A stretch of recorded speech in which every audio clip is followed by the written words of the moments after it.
कक्षा 11 high school Hindi की कक्षा में आपका स्वागत है। मैं डॉक्टर वीरेंद्र शुक्ल। हम पढ़ रहे हैं तुलसीदास। ऊपर आपने तुलसीदास की भरत महिमा और एक और जो बहुत इंपॉर्टेंट कविता है वो कवितावली शीर्षक से थी, उसे आपने देख लिया है, लंका दहन। अब हम देख रहे हैं दोहावली। तो आइए दोहावली का रसपान करते हैं। देखो, तुलसीदास सबसे इंपॉर्टेंट कवि हैं आपके इस पूरे प्रकरण के, तो उनकी दोहावली बहुत महत्वपूर्ण है। तो चलिए हम दोहावली का अध्ययन करते हैं। दोहावली में दोहों की पंक्तियां हैं। दोहावली माने दोहों की पंक्तियां, अवली माने पंक्ति, दोहों की पंक्तियां। तो पहला दोहा देखते हैं। हरो चरहि तापहि भरत, फरे पसारहि हाथ, तुलसी स्वारथ मीत सब परमारथ रघुनाथ। बहुत प्यारा दोहा है। तुलसी लिखते हैं कि हरो चरहि, एक पेड़ अगर हरा भरा होता है तो उसे चर लिया जाता है। तापहि बरत, अगर बरत माने जल रहा है तो ताप लेते हैं। फरे पसारहि हाथ, और अगर पेड़ में फल लगा है तो हाथ फैलाकर तोड़ लिया जाता है। एक पेड़ की कल्पना है कि हरो चरहि, अगर वो हरा भरा होता है तो उसे चर लिया जाता है। भाई, एक पेड़ अगर हरा भरा होता है तो एक मनुष्य भी अपनी आवश्यकता के लिए ना कुछ हुआ तो बकरी के लिए पत्तियां ही तोड़ लाया, या पशु पक्षी हरे भरे पेड़ को चर लेते हैं। तापहि बरत, अगर जल रहा है, शीत की ऋतु है, ठंडी की ऋतु है, तो ताप लेते हैं। फरे पसारहि हाथ, पसारहि माने फैलाना, फरे माने फलने पर, और अगर पेड़ में फल लगा है तो हाथ फैलाकर तोड़ लेते हैं। तुलसी स्वार्थ मीत सब परमारथ रघुनाथ। तुलसीदास कहते हैं कि स्वार्थ मीत सब, मीत माने मित्र, सभी लोग स्वार्थ के मित्र हैं। परमारथ रघुनाथ, रघुनाथ माने श्री राम, भगवान। भगवान राम ही एक ऐसे हैं जो परमारथ माने दूसरे की भलाई करना, जो दूसरे की भलाई कर सकते हैं। बाकी सारी दुनिया अपनी ही भलाई करती है, अपना ही स्वार्थ देखती है। तो हरो चरहि तापहि भरत, फरे पसारहि हाथ।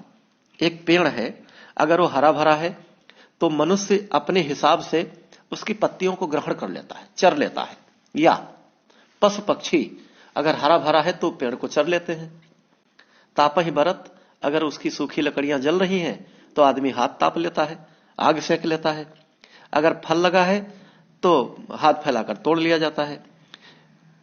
कुल कहने का मतलब यह है कि एक पेड़ है, उसका उपयोग हर तरह से, चाहे पशु हो, चाहे पक्षी हो, चाहे व्यक्ति हो, वो पूरी तरह से उस पेड़ का उपयोग कर लेता है। तुलसी स्वार्थ मीत सब परमारथ रघुनाथ। तुलसीदास कहते हैं कि सिर्फ ईश्वर ही, भगवान राम ही ऐसे हैं जो दूसरों की हमेशा भलाई करते हैं। बाकी संसार के, चाहे वे पशु पक्षी हो, चाहे मनुष्य हो, सिर्फ अपनी भलाई देखता है और किसी की भलाई नहीं देखता। दूसरा देखिए। मान राखिबो मांगिबो, पियसो नित नौ नेहु, तुलसी तीनु तप फबे, जो चातक मत लेहु। देखो, चातक एक पक्षी होता है जिसकी खासियत होती है कि वह सिर्फ स्वाति नक्षत्र का ही पानी पीता है। ज्योतिष के अनुसार 27 नक्षत्र माने गए हैं, उसमें स्वाति एक नक्षत्र है। उस नक्षत्र में, उस काल में जब वर्षा होती है तो चातक नाम का पक्षी, जिसे पपीहा भी आम भाषा में कहते हैं, वह चातक पक्षी उसी स्वाति नक्षत्र का ही पानी पीता है। और ऐसा माना जाता है कि चातक के लिए वर्षा भी चाहे 10-20 बूंद ही हो जाए, वो होती जरूर है, और चातक उसी का इंतजार करता है और ऊपर ही वो मुंह फैलाकर जल की बूंदों को ग्रहण कर लिया करता है। बाकी चाहे प्यासा मर जाए, नदी में पड़ा रहे, लेकिन वो दूसरा पानी नहीं पीता, ऐसी कवियों की मान्यता है। अब कविता पर आते हैं। मान राखिबो, अपने स्वाभिमान की रक्षा करना। मांगिबो, मांगना। पियसो नित नौ नेह, पिय माने जिससे प्रेम करते हैं, वो अपने प्रियतम से नित नौ नेहु, नेहु माने नेह, प्रेम, स्नेह, अपने प्रियतम से लगातार प्रेम। तुलसी तीनों तब फबे, जो चातक मत लेहु। तुलसी कहते हैं ये तीनों तब अच्छे लगते हैं जब आप चातक के मत के हों, जब आप चातक के मत के हों तभी ये तीनों अच्छे लगते हैं। मान मतलब अपने स्वाभिमान की रक्षा करना,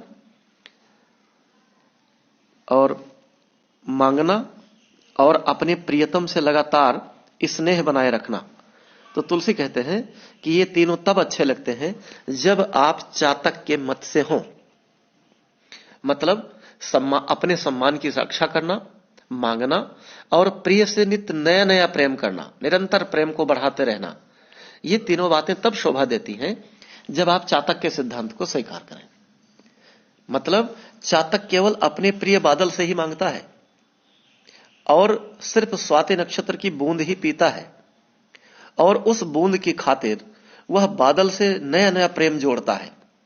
इस प्रकार व्यक्ति को केवल अपने प्रिय से ही मांगना चाहिए, ये तुलसीदास कहना चाहते हैं। अपनी इच्छा पूर्ति के लिए प्रिय से नया नया प्रेम जोड़ना चाहिए, तभी आपके जीवन में सफलता और प्रेम सार्थक हो सकता है, ये वो कहना चाहते हैं। तीसरा देखिए, नहीं जाचत नहीं संग्रही शीश नाई नहीं ले, ऐसे मानी मांग नहीं को बारिद बिंदे। फिर उसी चातक की बात हो रही है। नहीं जाचत, वो मांगता नहीं है, नहीं संग्रही, और ना संग्रह करता है, मतलब इकट्ठा करके भी नहीं रखता। ऐसा नहीं कि बिस्लरी की बोतल में रखकर फ्रिज में डाल दे कि कल पिएंगे या ठंडा हो जाएगा तब पिएंगे। शीश नाई नहीं ले, और न सिर झुकाकर ग्रहण करता है। ऐसे मानी मांगने को बारिद बिंदे, ऐसे मानी मतलब ऐसे स्वाभिमानी मांगने वाले को बगैर बादल के कौन दे सकता है। तुलसी कहते हैं कि चातक एक तो मांगता नहीं है, नहीं जाचत मांगता नहीं है, नहीं संग्रही और न संग्रह करके रखता है, इकट्ठा करके नहीं रखता। शीश नाई नहीं ले, न सिर झुका कर लेता है। देखो आप किसी भिखारी को भीख दो तो वो बड़ा सिर झुकाता है, झुकता है आपके चरणों में और आपको तरह तरह के आशीर्वाद देता है, शुक्रिया करता है आपका। लेकिन चातक एक ऐसा पक्षी है जो बड़ा स्वाभिमानी है। वो न मांगता है, न संग्रह करता है और न सिर झुकाकर स्वीकार करता है, क्योंकि वो ऊपर सिर ऊपर करके उन बूंदों को हवा में ही लपक लेता है, तो उसका सिर झुकता नहीं, हमेशा ऊपर ही रहता है।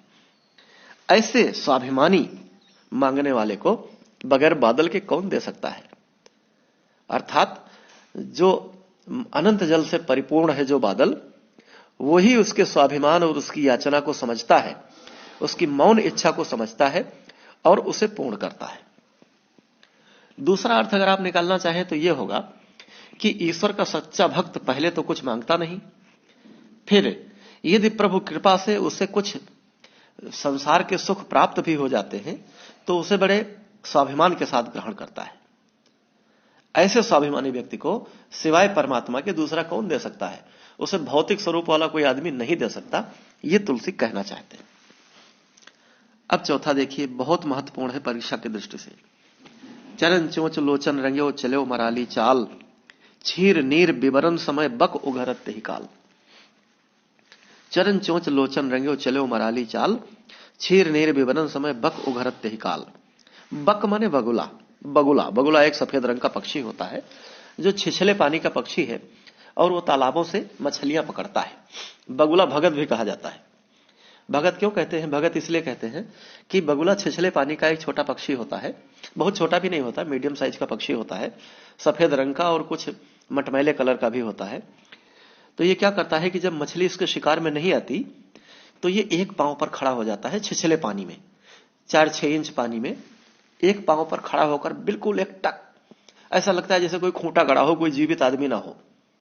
जब मछलियां इसके नजदीक आती हैं, जब कोई हलचल नहीं देखती तो वो सोचती हैं कि यह कोई निर्जीव प्राणी है, और जैसे ही नजदीक आती हैं बिजली की फुर्ती से बगुला झपट करके चोंच मारता है और मछली को पकड़कर उड़कर पेड़ पर बैठकर दावत उड़ाता है।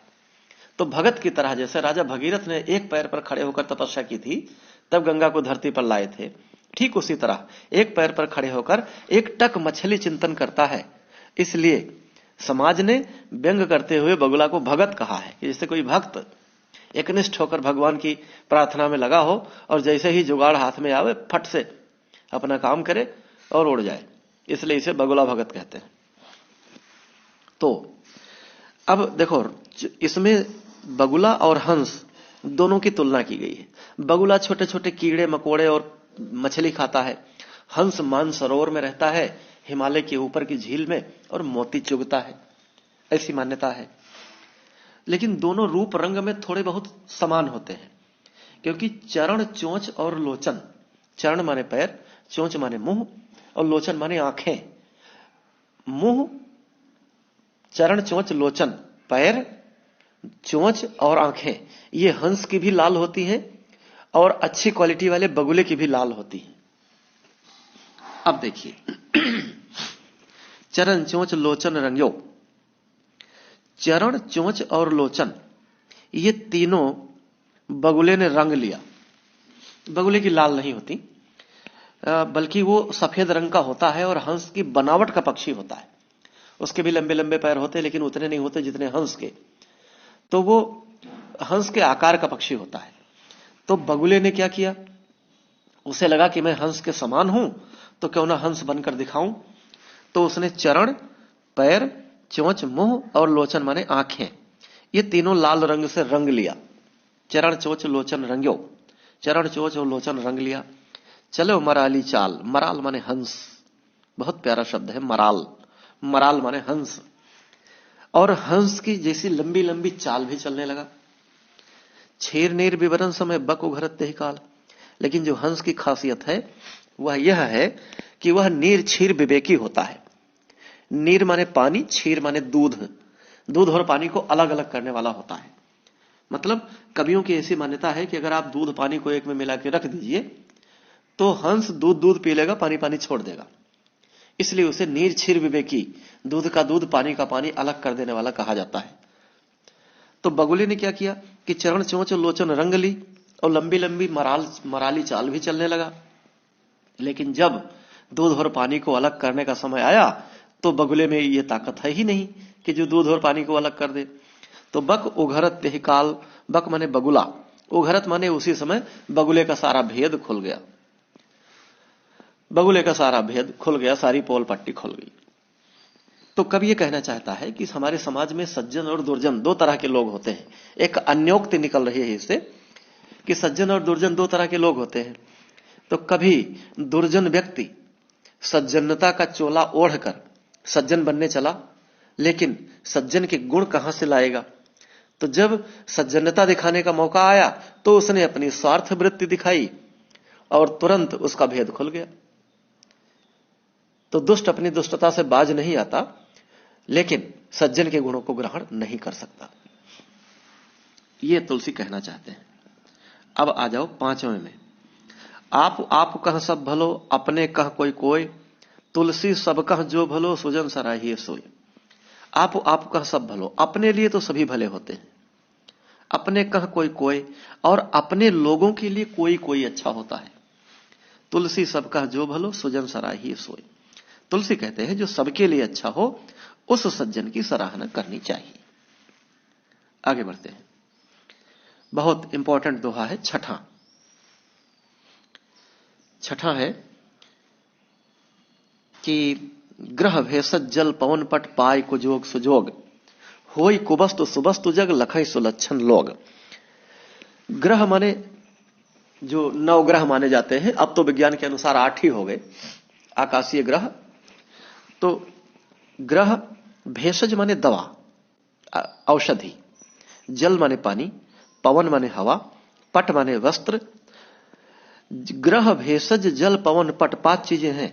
ग्रह, औषधि, जल, पानी और वस्त्र। पाय कुजोग सुजोग, कुजोग माने बुरा योग, बुरे लोगों का साथ, बुरे लोगों की संगति। और सुयोग माने सुंदर योग, अच्छे लोगों का साथ, अच्छे लोगों की संगति। होई कुबस्तु सुवस्तु जग, कुवस्तु माने बुरी वस्तु और सुवस्तु माने सुंदर वस्तु। सु माने सुंदर। लखई सुलक्षण लोग, ऐसे सुंदर लक्षणों वाले लोग, ऐसे बुद्धिमान लोग बताते हैं। तुलसी कहते हैं कि ग्रह, औषधि, जल, हवा और वस्त्र ये अच्छा या बुरा साथ पाकर संसार में अच्छे या बुरे बन जाते हैं, ऐसा बुद्धिमान लोग बताते हैं। अब बात को जरा समझ लीजिए कि ग्रह, एक ग्रह है, मान लीजिए पुराने समय के अनुसार 9 ग्रह हैं। उसमें आपने सुना होगा आपने, एक शनि नाम का ग्रह है जो लोगों को तकलीफ देता है, ऐसा लोग बताते हैं। कि पंडित जी कहते हैं कि तुम्हारे ऊपर तो शनि की 7.5 चल रही है, तुम पूजा पाठ करा लो तो शनि का प्रकोप शांत हो जाएगा और तुम्हारे जीवन में सुख ही सुख आ जाएगा, आनंद ही आनंद आ जाएगा। तो व्यक्ति पंडित जी की बात मान करके और पूजा पाठ करा लेता है हो सकता है कि उसके जीवन में कभी सुख आ जाए या नहीं भी आए, दोनों बातें हो सकती हैं। तो ग्रह अच्छा या बुरा साथ पाकर अच्छा या बुरा बन जाता है। भेषज दवा, एक दवा आपका सिरदर्द दूर कर देती है और दूसरे आदमी को रिएक्शन हो जाता है उसी दवा का। तो अंदर की केमिस्ट्री आपकी और उस व्यक्ति की अलग अलग है, इसलिए एक ही दवा अच्छा और बुरा साथ पाकर अच्छी बुरी बन जाती है। जल, पानी की बात कर ले, वही पानी बिस्लेरी का पानी या किसी भी कंपनी का पानी, बोतल का पानी आपने एक घूंट मुंह में डाला, वो अमृत की बूंद है। और वही पानी अगर आपने जमीन पर टपका दिया तो जमीन पर गिरते ही वह पानी दुर्गुणों से युक्त हो गया, तरह तरह की बीमारियों और कीटाणुओं से युक्त हो गया, वो पानी गंदा हो गया, पीने लायक नहीं रह गया। तो पानी बोतल का ही था, आपने मुंह में डाल लिया अमृत की बूंद, जमीन पे डाल दिया गंदा हो गया। तो अच्छा और बुरा साथ पाकर पानी खराब हो गया। पवन, हवा, वही हवा है, फूलों के झुरमुट से, सरसों के खेतों से, किसी उपवन को छूकर अगर हवा आपके पास आ रही है तो बड़ी सुगंधित होगी, और अगर कहीं कोई कूड़ादान है उससे टच होकर हवा आ रही है तो हवा में दुर्गंध घुली होगी। तो हवा बुरी नहीं है, अच्छा बुरा साथ पाकर बुरी हो गई। पट, वस्त्र, कपड़ा है, आप अपने लिए कपड़ा खरीदते हैं, दुकान में जाते हैं, बड़ा सुंदर सा वस्त्र आपने खरीदा, सिलाया, पहन लिया और इतरा के चलते हैं कि मेरे पास सुंदर कपड़ा है। वही कपड़ा अगर शमशान में पड़ा हो तो आप नहीं पहनेंगे। तो तुलसी कह रहे हैं कि ग्रह, औषधि, जल, हवा और वस्त्र, ये सुंदर योग और खराब योग, मतलब अच्छा या बुरा साथ पाकर, अच्छी या बुरी संगति पाकर अच्छी या बुरी वस्तु इस संसार में बन जाते हैं, ऐसा सुंदर लक्षणों वाले लोग कहते हैं। आगे बढ़ते हैं। दोहा नंबर 7। जो सुनि समुझि अनीतिरत जागत रहे जो सोए, उपदेश वो जगाई वो तुलसी उचित न होए। बहुत प्यारा दोहा है, बड़ा सरल है। जो सुनि समुझि, जो सुनकर और समझकर, अनीतिरत, अनीति में लगा हुआ है, अन्याय कर रहा है, गलत काम कर रहा है, जागत रहे जो सोए, जागते हुए भी सो रहा है, उपदेश वो जगाई वो तुलसी उचित न हो। उस व्यक्ति को उपदेश देना, उसे जगाना, तुलसी कहते हैं ये उचित नहीं होता, ऐसे व्यक्ति को जगाना नहीं चाहिए, वो आपका नुकसान कर सकता है। जो सब कुछ जान समझ कर भी अनीति में लगा हुआ है, अन्याय में लगा हुआ है, गलत कार्य में लगा हुआ है, जागते हुए भी सो रहा है, ऐसे व्यक्ति को तुलसी कहते हैं कि बिल्कुल भी उपदेश न करना चाहिए और न जगाने का प्रयास करना चाहिए। वह आप जो उन्हें अच्छी राह दिखाएंगे वो आपकी राह पे नहीं चलेंगे, उल्टे आपका नुकसान कर सकते हैं। जैसे आपने सुना होगा कि बारिश का महीना था, बंदर पेड़ पर भीग रहे थे, उसी में चिड़िया का घोंसला था। चिड़िया ने अपने लिए बड़ा सुंदर घोंसला बना रखा था, पानी की बूंद उसमें नहीं जा रही थी, अपने बच्चों के साथ वो बैठी थी और बंदर भीग रहे थे, परेशान थे। तो चिड़िया ने कहा कि मानो जैसा हाथ पैर, मानो जैसी काया, 4 महीने की वर्षा घर क्यों न बनाया। बस बंदर को गुस्सा आ गया और उसने उसका घोंसला उलट दिया, हो गया काम। तो दुष्ट व्यक्ति को शिक्षा कभी नहीं देनी चाहिए। अब 8 नंबर पर आ जाओ। बरसत हर्षत लोग सब करशत लखे न कोय, तुलसी प्रजा सुभागते भूप भानु सो होय। बरसत हर्षत लोग सब, जब बारिश होती है, बरसत माने बरसना और हर्षत माने प्रसन्न होना, हर्ष। तो बरसत हर्षत लोग सब, जब बारिश होती है तो सभी लोग खुश हो जाते हैं। करशत लखाई न कोय, लेकिन जब पानी कहां से आता है, भाई बारिश होती है, बारिश का पानी फिर सूर्य की उष्मा से उसका वाष्पीकरण हो जाता है और पानी फिर ऊपर चढ़ जाता है, वही पानी फिर मौसम के अनुसार बादल बनकर फिर बरस जाता है। तो इस बात को तुलसीदास कितने बड़े वैज्ञानिक थे, इस बात को देखिए कि बरसत हर्षत लोग सब, जब बरसता है तो सभी लोग खुश होते हैं। करशत लखे न कोय, लेकिन जब सूर्य की किरणों से वही पानी, करशत माने आकर्षण, आकर्षण से वाष्पीकरण होता है तो कोई नहीं देखता। तुलसी प्रजा सौभाग्यते भूप भानु सो होय। तुलसी कहते हैं कि प्रजा के सौभाग्य से राजा को सूरज की तरह होना चाहिए। सूरज क्या करता है, जमीन के पानी को अपनी किरणों से सुखा लेता है, उसे कोई नहीं देखता, और वही पानी दोबारा फिर धरती को दे देता है, दुनिया देखती है और खूब प्रसन्न होती है, वर्षा हो रही है, वर्षा हो रही है। वर्षा होना कुदरत का एक चमत्कार है, एक अद्भुत बात है। तो तुलसी लिखते हैं कि जब बरसता है तो सब लोग खुश होते हैं, और जब सूर्य उसी पानी को अपनी किरणों से आकर्षित करके सुखा देता है, वाष्पीकरण कर लेता है, तब उसे कोई नहीं देखता। इस प्रकार प्रजा के सौभाग्य से राजा को सूरज की तरह होना चाहिए कि जब वह दे तो दुनिया देखे, और जब ले तो कोई ना देखे। अर्थात राजा को इस तरह टैक्स लगाना चाहिए, इस तरह कर लगाना चाहिए प्रजा पर कि प्रजा पर बिल्कुल भार ना हो, और जब वो दे तो दुनिया देखे। अब 9वें पर आ जाइए। मंत्री गुरु और वैद्य जो प्रिय बोले भयास, राज धर्म तन तीन के होए भेग ही नाश। मंत्री, बहुत अच्छा दोहा है, बड़ा इंपॉर्टेंट है। मंत्री, गुरु और वैद्य। मंत्री मतलब किसी राजा का मंत्री, गुरु ज्ञान देने वाले, और वैद्य माने डॉक्टर जिनकी औषधियों से रोगी ठीक होते हैं। तो मंत्री, गुरु और वैद्य अगर भय की आशा में प्रिय बात बोलेंगे तो राज धर्म तन तीन के होए वेग ही नाश। तो राज, धर्म और शरीर, इन तीनों का बहुत जल्दी नष्ट, ये तीनों बहुत जल्दी नष्ट हो जाएंगे। तुलसी कहते हैं कि मंत्री, गुरु और वैद्य अगर भय के कारण प्रिय बोले तो राज, धर्म और तन, इन तीनों का बहुत जल्दी नाश हो जाएगा। बात को समझ लीजिए। एक मंत्री राजा की आंख होता है। राजा हर जगह नहीं जाता, लेकिन मंत्री उसे मंत्रणा देता है, उसे सलाह देता है। राजा जब भटकता है तो उसे समझाता है, और मंत्री को पूरे राज्य के हालचाल का पता होता है। मान लीजिए किसी राज्य में उपद्रव हो रहे हैं, लोग परेशान हैं, जनता त्राह त्राह कर रही है, और राजा मंत्री से पूछता है कि मंत्री जी, राज्य के क्या समाचार हैं? मंत्री कहता है, महाराज सब अमन चैन है, कहीं कोई दिक्कत नहीं, प्रजा आपका गुणगान कर रही है। तो अगर मंत्री झूठ बोला राजा से, भय प्रलोभन किसी भी स्थिति के लिए, तो कुछ दिन बाद प्रजा अशांत हो जाएगी और विद्रोह कर देगी, राजा का राज नष्ट हो जाएगा।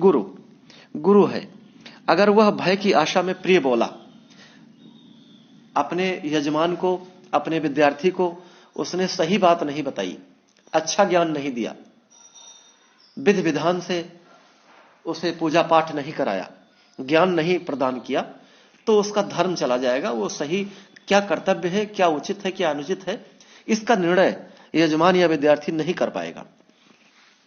और वैद्य मतलब डॉक्टर साहब, अगर डॉक्टर भय की आशा में प्रिय बोला, मतलब कभी कभी राजा होते थे कि जब वैद्य बताते थे कि महाराज आपको तो कैंसर है, तो वो कहता था, अरे ये तो मेरा भला नहीं चाहता, इस दुष्ट वैद्य को फांसी दे दिया जाए। तो वैद्य भी जरा बात को दबाए रखते थे।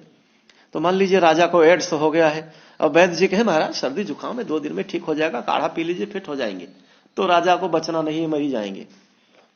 तो मंत्री, गुरु और वैद्य अगर ये तीनों भय की आशा में प्रिय बोले तो राज, मंत्री अगर प्रिय बोला तो राज नष्ट हो जाएगा, गुरु प्रिय बोला तो धर्म नष्ट हो जाएगा, और अगर वैद्य प्रिय बोला तो शरीर, ये तीनों बहुत जल्दी नष्ट हो जाएंगे। और अब आखिरी, तुलसी पावस के समय धरी कोकिलन मौन, अब तो दादुर बोली हैं, हमें पूछी है कौन। तुलसी कहते हैं पावस माने वर्षा ऋतु, पावस माने वर्षा ऋतु। तुलसी पावस के समय धरी कोकिलन मौन, कोकिलन माने कोयल। तुलसी कहते हैं कि जब वर्षा ऋतु आती है तो कोयलें मौन हो जाती हैं। कोयलों का बोलना, कोयल कब बोलती है? ऋतुराज बसंत आने पर, मौसम में बहार आने पर कोयल बोलती है। बारिश के प्रारंभ में भी कोयलें बोलती हैं, लेकिन जब ज्यादा पानी बरसने लगता है तो कोयलें बोलना बंद कर देती हैं। तो तुलसी कहते हैं कि जब वर्षा ऋतु आई तो कोयलें मौन हो गई, कोयलों ने बोलना बंद कर दिया। क्यों? अब तो दादुर बोली है, दादुर माने मेढक, अब तो मेढकों के बोलने का जमाना है, हमें पूछी है कौन, हमें कौन पूछेगा। तुलसी कहते हैं कि जब वर्षा ऋतु आई तो कोयलों ने बोलना बंद कर दिया, क्योंकि वह कहती है कि अब मेढकों के टर टर करने का जमाना है, अब हमारी मधुर वाणी को कौन सुनेगा। अर्थात तुलसीदास कहना चाहते हैं कि बुरा समय आने पर ढोंगी और गुणहीन व्यक्तियों की चलने लगती है, समाज उनका सम्मान करने लगता है, गुणवानों का सम्मान नहीं होता। इसलिए वह जब जो दुष्ट व्यक्तियों का बोलबाला हो जाता है तो जो सज्जन व्यक्ति होते हैं, गुणवान व्यक्ति होते हैं, वो मौन हो जाते हैं। तो इस तरह आपने दोहावली शीर्षक से तुलसीदास द्वारा रचित 10 दोहों की पूरी व्याख्या देख ली है। अब अगला जो बचा है वह खंड है विनय पत्रिका का। उसे मैं अगले अंक में विनय पत्रिका की व्याख्या और सारों पर आधारित प्रश्न और उत्तर लेकर आऊंगा। उसे देखना मत भूलिएगा। तब तक के लिए जय हिंद।